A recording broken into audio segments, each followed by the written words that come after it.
علي حیدر ماما بل ورځ چې وفات شو د شاه فیصل ناظم په کوڅه کې هغه د وصیت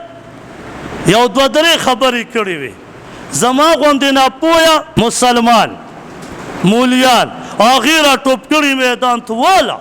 اوله ورته ویې چې 3 ورځې غم نشته او په ما پسې غم مه کوئ هغه وصیت څه کړی و مسلمانه په وصیت اول ځان پوه کا هغه دا ویلي وو چې دا ولې د دویمې د درېمې خیرات په ما پسې ونه کوي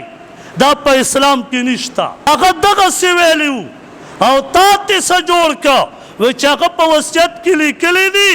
چې په ما پسې 3 ورځو پورې غم مه کوئ خبرې پاټ ته ډېر تکړی هغه یو عالم به چېرته ویلی وو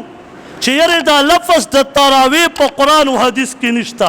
دلته مونږ په منبر کېناست هله یو مفتي پیدا شوی ووایي چې تراویح نشته هغه کله ویلي چې تراویح نشته ولې خبرې ته پاټ ورکې ولې بهتان په یو عالم لګې اختلاف ورسره وساته زما اوسه په ډېرو مسایلو کې اختلاف دی ته خبرې نه ځان خبره نه خو ډنګ ته ډنګ ورکې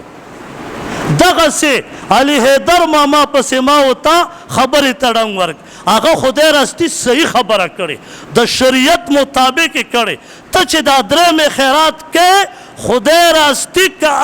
که د اتان ثواب دې مړي ته رسي ګوره دا یاد وساته